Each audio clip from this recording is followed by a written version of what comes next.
పెట్టిన ఒక supreme command సలహా సంఘం అన్నది అంటే మూడో మాట వచ్చింది. దీనిలో అంతరార్థం ఏంటంటే ఇప్పుడు మళ్ళీ బహ్రాన్ మీద కానీ యూఏ మీద పడడానికి కారణం ఏంటంటే మిత్రుల్ని దెబ్బతీస్తే వీళ్ళందరూ అమెరికా మీద ఒత్తిడి తీసుకొస్తారు కదా. ఇప్పటికి అమెరికా మీద ఒత్తిడిలు 3 రకాలు జరుగుతున్నాయి. ఒకటేమో గల్ఫ్ దేశాలన్నీ కూడా మీకోసం మేమెందుకు నష్టపోవాలి. ఒక ధనవంతుడు కూడా మన గల్ఫ్ దేశం దుబాయ్ లో ఒక ధనవంతుడు అన్నాడు, మీకోసం నా ప్రాణాలు ఎందుకు వారి, మీకోసం నా ఆస్తులను ధ్వంసం చేసుకోవాలన్నాడు. దానికి సమాధానం కూడా ఇరాన్ చెప్పింది, అయ్యా మీరు అమెరికా స్థావరాలను మీ దగ్గర పెట్టుకున్నారు కనుక మీకు తప్పదు నష్టం. మీరు అందరూ కలిసి అమెరికాను ఒప్పించండి, యుద్ధాన్ని ఆపమని చెప్పండి, మేము కాదు కానీ చేస్తుంది, వాళ్ళు ఆపితే మేము కూడా ఆపుతాం అన్నాడు. కాదు లొంగిపోతేనే ఆపుతామని అంటుంది. రెండో ఒత్తిడి ఏంది, రష్యా చైనా నుంచి వస్తుంది. రష్యా స్పష్టంగా ఇరాన్ మద్దతు ప్రకటించింది, చైనా కూడా ప్రకటించింది. కానీ రష్యా ఆర్థిక సహాయం చేస్తుంది, ఆయుధ సహాయం చేస్తుంది. దాంతో రెండోది. మూడోది, అమెరికాకు ఒంటరి అయిపోతుంది మెల్లమెల్లగా. ఈ మనకు మన ఏవైతే నాటో కూటమి దేశాలు ఉన్నాయో, ముఖ్యంగా అమెరికా మిత్ర దేశాలు, యూరోప్ లో ఉన్న అన్ని దేశాలు కూడా ఈ యుద్ధాన్ని వ్యతిరేకిస్తున్నాయి. అంతేందుకు 4వ ఒత్తిడి కూడా ఆయన మీద, అమెరికా అధ్యక్షుడి మీద వస్తుంది. దేశంలోని సెనెట్ కానీ, మొదట్లో సెనెట్ సమర్థించింది, కానీ దేశంలోని మేధావులు కానీ, దేశంలో మిలిటరీ నిపుణులు కానీ, ఆఖరికి సామాన్య ప్రజలు యుద్ధం మనం ఎందుకు చేయాలి, మొదలు పెట్టింది మనమే కదా, తప్పు చేసినమేమో, యుద్ధం వల్ల మనం ఆర్థికంగా నష్టపోతున్నాం అనే మాట ప్రజల నుంచి విడికి వస్తుంది. అంటే అమెరికా అధ్యక్షుడు ఎంత ఒంటరి అయిపోయింది అంటే సొంత ప్రజల నుంచి నిరసన వ్యక్తమవుతుంది, నాటో కుటుంబ దేశాల నుంచి యూరోపియన్ దేశాలతో నిరసన వ్యక్తమవుతుంది, వాళ్ళు సహకరిస్తలేరు. ఆఖరికి మధ్యప్రాచ్యంలో ముఖ్యంగా హర్మోజ్ జలసంధిని ఆపిన తర్వాత అక్కడ మన విమానాలు మోహరిద్దాం, దానికి కావాల్సిన నౌకలు మోహరిద్దాం అంటే ఒక్కరు కూడా ముందుకు రాలేదు. మేము మీకోసం చచ్చిపోం, సంపం కూడా అన్నారు. కనుక అట్నుంచి మూడోది చైనా రష్యా, ఈ 2 దేశాల నుంచి, అగ్రరాజ్యాల నుంచి. 4వది తనకు తనే మనకు ఈ హోమ్ సెక్యూరిటీ మన డబ్బులన్నీ అయిపోవడం, దాంతో అమెరికా ఆర్థికంగా పునాగిపోయింది. చూస్తున్నాం. ఇంకొక 4 రోజులు కనుక యుద్ధం కొనసాగిస్తే అమెరికాలో పెద్ద ఆర్థిక సంక్షోభం ఇప్పటికే ఉంది. జీడిపి పడిపోయింది. అమెరికాలో వరకు చెప్పిన అప్పుల పాలైనరు. ప్రపంచంలో అత్యంత అప్పుల పాలైన దేశం ఏదంటే అమెరికా. మీదికి ఉపరి శర్వాణి, అందరు పరేషాని దాని పని. ఇజ్రాయెల్ అట్లా కాదు. ఇజ్రాయెల్ ఏంటంటే వీడు కూడా మొండిధైర్యం. ఇప్పుడు అమెరికా వేరు, ఇజ్రాయెల్ పుట్టుకతో దాని దేశం పుట్టుక 49 నుంచి మొదలు పెడితే ఇప్పటిదాకా యుద్ధాల మునిగిపోయింది. కనుక ఇరాన్ ఇజ్రాయెల్ యుద్ధం చూసుకుంటే మనకు అనిపిస్తుంది ఏంటంటే ఇప్పటి వరకు చక్రి మనకు అమెరికా వియత్నాం యుద్ధం నుంచి మొదలుపెట్టి, కంబోడియా యుద్ధం నుంచి మొదలుపెట్టి, మొదటి ఆఫ్ఘనిస్తాన్ లో వైఫల్యం నుంచి మొదలుపెట్టి 2 దశాబ్దాలు ఆఫ్ఘనిస్తాన్ లో ఉండి ఆఖరికి యుద్ధ ట్యాంకర్లు, క్షిపణులు అన్ని ఆడ విడిచిపెట్టి పారిపోవాల్సి వచ్చింది కదా వాళ్ళందరూ కూడా బతుకు చూడడానికి. అంటే ఇప్పటి వరకు అమెరికా ఏ యుద్ధంలోనూ గెలవలేదు. యుద్ధంలో బలప్రయోగం చేస్తుంది, కింద పడ్డ నాదే పై చేయి, పైన పడ్డ నాదే పై చేయి అంటుంది. చూస్తున్నాం.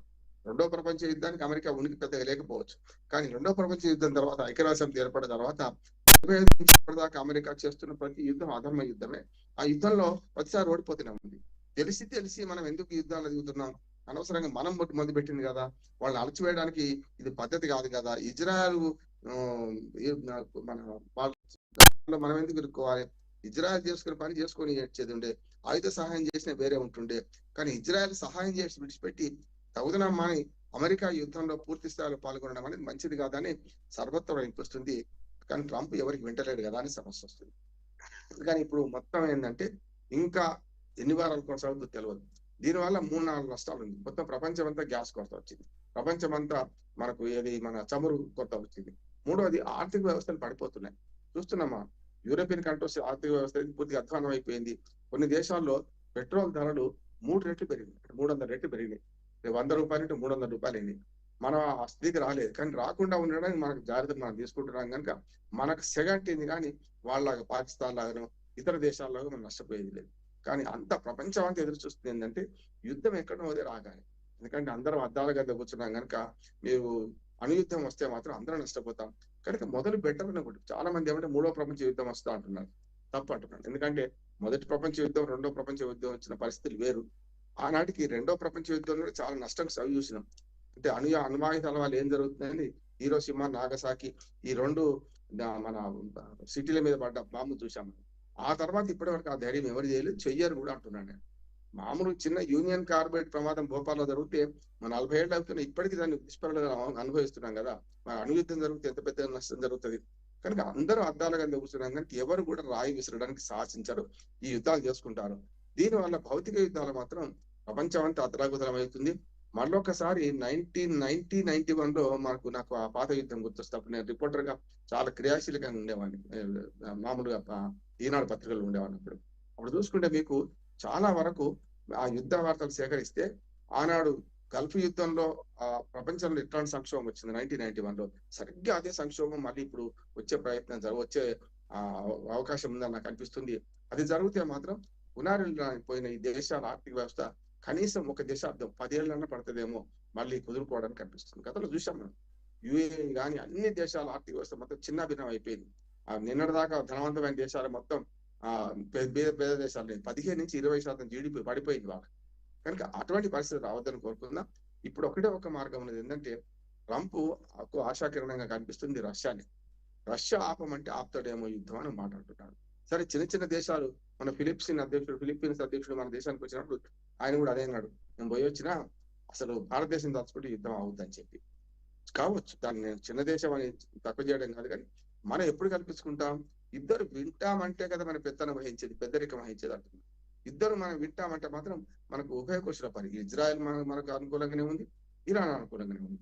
కనుక రెండు దేశాల మధ్యన కొంచెం చేసి దీనివల్ల అమెరికా మీద ఒత్తిడి చేస్తే యుద్ధం ఆగే పరిస్థితి ఉంటుంది. కానీ మొండివాడైన ట్రంప్ ఇటు ఇరాన్ ఎంత మొండితనంతో ఉందో మన అధ్యక్షుడు ట్రంప్ కూడా అంతే మొండితనంతో ఉన్నాడు. కనుక ఎవరో ఒక్క దగ్గర ఎక్కడనో స్టాప్ కావాలి, ఎక్కడనో దగ్గర తగ్గాలి.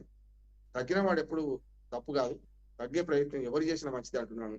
ఇప్పుడైతే నా ఉద్దేశం ఏంటంటే ఇరాన్ అయితే లొంగే పరిస్థితి లేదు. ఎందుకంటే ముస్తఫా ఖొమైనీ చంపిన అనుకోండి ఇంకా యుద్ధం తీవ్రం అవుద్దు అంటున్నాను. చావలేదని నేను అనుకుంటున్నాను. నిజంగానే దాడి జరిగినప్పుడు గాయపడ్డాడు అనుకుంటున్నాను.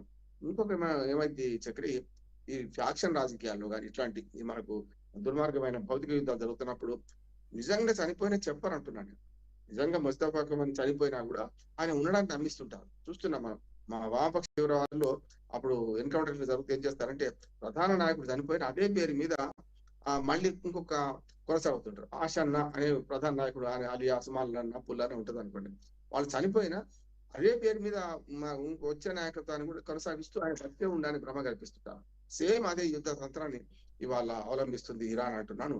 ఇరాన్ మూడు రకాల యుద్ధం చేస్తుంది. ఒకటి భౌతిక యుద్ధం చేస్తుంది, రెండు దౌత్య యుద్ధం చేస్తుంది, మూడవది ఏమో పక్క దేశాల అమెరికా స్నేహితుల మీద దెబ్బకొట్టి వాళ్ళందరూ పొలవమని పోయి మొరబెట్టుకొని అమెరికాని యుద్ధం ఆపమని ఒత్తిడి చేస్తారేమో ఆశతో ఉంది.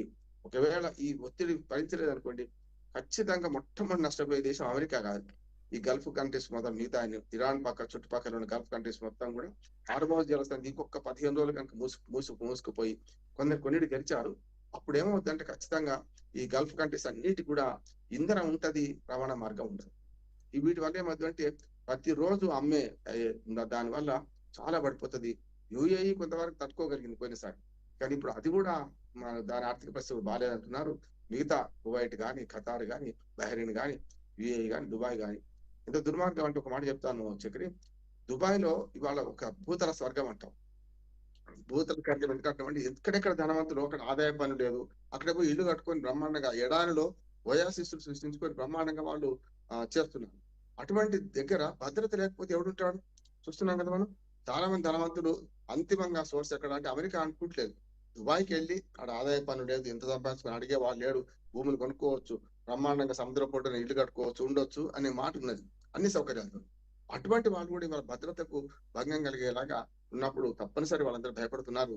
అందుకని ఏది సేఫెస్ట్ ప్లేస్ అనే మాట లేకుండా అయింది. ప్రపంచం అంతా ఒక ఉగ్రామంగా మారిపోయిన సందర్భంలో ఒక దగ్గర మంటలు రేగితే ప్రపంచం అంతా అంటుకుంటాయంటున్నాడు. అందుకని ఇప్పటిదాకా మన సెగ రావడానికి కారణం ఏంది? గ్యాస్ కొరత ఎదుర్కొంటాం. ఇవ్వంటి కూడా కేంద్ర ప్రభుత్వం ఎంత చెప్పినా ఏం చేసినా గ్యాస్ కొరత ఇప్పటికి ఉంది కదా. ఇప్పటికి బ్లాక్ లో నడుస్తున్నది. 5,000 పెడితే కమర్షియల్ సిలిండర్ ఎన్ని కావాలో దొరుకుతున్నాయి, 2,000 పెడితే డొమెస్టిక్ సిలిండర్ ఎన్ని కావాలో దొరుకుతున్నాయి, చూస్తున్నాం మనం. కనుక ఇంత కొరత లేదని కేంద్ర ప్రభుత్వం బుకాయించిన మన దాకా ఈ కొరత వచ్చింది. కనుక అంతిమంగా ఒకటి ఏంటంటే రష్యా కనుక గట్టిగా కల్పించుకొని ట్రంప్ కోరింది కనుక ఇరాన్ యుద్ధం ఆపమని చెప్తే ఇరాన్ షరతులు పెడుతుంది. ఏం పెడుతుంది అంటే మా అణ్వాయుధాల గురించి మాట్లాడుతుంది. ఇప్పుడు సరిగ్గా అదే వస్తుంది. అణ్వాయుధాలు మేము తయారు చేసుకోము, శుద్ధి చేసిన యురేనియంను మేము లోక కళ్యాణానికి వాడతాం, ఇటువంటి దుర్మార్గానికి వాడమని వాళ్ళు హామీ ఇచ్చినప్పుడు చేస్తాం. అంతకంటే బతికుంటే ముస్తఫా ఖొమైనీ లొంగిపోవాలని అమెరికా డిమాండ్ చేస్తుంది. కనుక కొంత పట్టుబిడుపులు ఉంటే మాత్రం యుద్ధం ఆగే పరిస్థితి ఉంది. ఎక్కడ అమెరికబుల్ సెటిల్మెంట్ తోనే ఇది అవుతుంది తప్ప మొదలుపెట్టడం, యుద్ధం మొదలుపెట్టడం దేశాల చేతుల్లో, ఏ దేశం చేతుల్లో ఉండొచ్చు, కానీ ముగించడం ఈ దేశాల చేతులు లేదంటున్నాం.